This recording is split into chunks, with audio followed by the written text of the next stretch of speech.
Et nous sommes lundi, et qui dit lundi dit Cédric Cizer. Bonjour Cédric. Bonjour. Ça rime pas, je doute essayer, mais j'arrive pas. Non, ça rime pas. Cizer, il n'y a pas grand-chose. Non.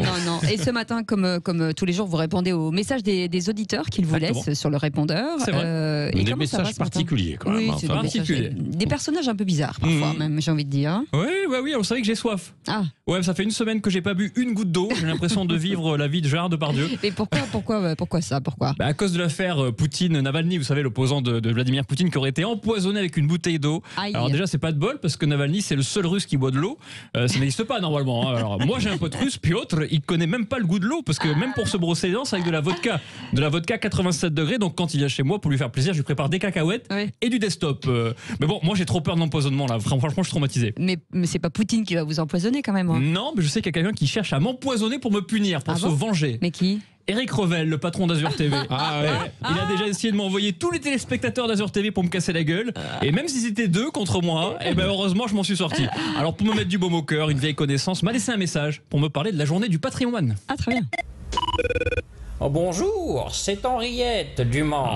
Fatigante cette journée du patrimoine, hein. Tous ces gens qui veulent soudainement visiter de vieux monuments gratuitement. Hier, devant mon EHPAD, il y avait 500 hommes en rute qui voulaient me visiter. Mais j'ai refusé. Il n'y a qu'une personne qui a le droit de regarder ou de me toucher le huc, c'est mon Patoche la galoche. Je te veux, Patoche. L'arbre mort me manque. Ah, le fameux l'arbre mort, le mythique arbre mort. Alors, on la comprend, Henriette, elle aime la nature, elle le dit, voilà. Est-ce que vous êtes allé à la journée du patrimoine, vous? Non, pas du tout, non. Non plus, Patrick, non plus. Ah, vous en foutez complètement. Non, c'est pas ça, mais on prend ses distances. Puis on a du travail, hein, Patrick, on a du travail. Bien sûr, du travail. C'est la deuxième journée préférée de Stéphane Bern après la journée internationale de l'haltérophilie.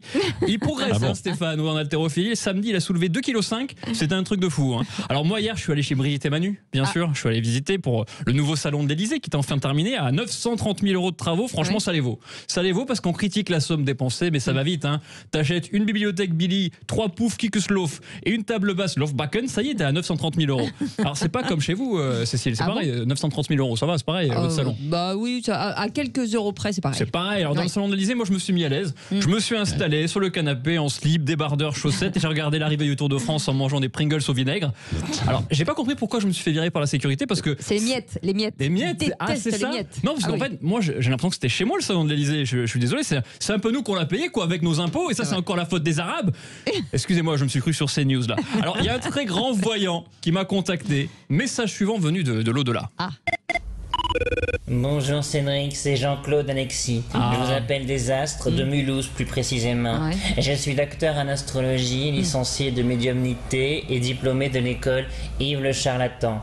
J'ai vu qu'avec les tests salivaires de dépistage de la Covid, on avait 3 chances sur 4 de ne pas détecter la maladie.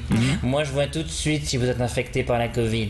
Moi je vous le dis, dès que vous me donnez votre billet de 500 €. Ah oui, 500 €. Bon, 500 € ça va pour un dépistage, moi je le fais, hein, ça les vaut, c'est pas excessif. Et puis c'est immédiat. C'est immédiat. 500 €, on sait tout de suite. 500 € c'est quoi? C'est 500 chroniques à peu près pour moi. C'est pas non plus fou. Alors, est-ce que vous connaissez la différence entre une consultation chez un voyant et une consultation chez une prostituée? Ah, ça faut demander à Patrick. Oui. Non. Ah bon? Alors. Non, alors chez ton voyant, c'est toi qui se fais baiser. Alors, cette histoire de test, encore une fois, c'est extraordinaire. On te fait un test où tu as 3 chances sur 4 de ne pas détecter la maladie. Ah bon, c'est ça la France. On te survend un truc qui est nul en fait. Tu veux une réponse et la réponse qu'on te donne, il y a 3 chances sur 4 qu'elle soit mauvaise. Dans quel autre secteur on accepterait d'avoir 3 chances sur 4 de ne pas avoir ce qu'on a demandé? Je sais pas, je Et réfléchis. s'il y a les transports, la SNCF, oui, quand tu montes dans le train, tu sais que tu as 3 chances sur 4 de ne jamais partir. Si. Ou presque comme le mariage, avec les chances de divorcer. Je dis presque parce que quand tu te maries, tu as 4 chances sur 3 de divorcer. Il est optimiste ce matin. Donc, on est lundi, on est en pleine forme. Bien entendu, on va continuer l'optimisme. J'ai reçu beaucoup de messages concernant les écolos. Parce que ce week-end, un adjoint vert d'Anne Hidalgo a expliqué que le Tour de France confortait les chômeurs dans leur chômage et que les cyclistes ne pourraient pas faire 100 mètres s'ils ne trichaient pas. Alors décidément, il n'y a pas un écolo qui aime le vélo en fait. Hein. Alors pour réagir, j'ai choisi l'avis d'une personne que vous connaissez très bien chez Sud Radio. Écoutez.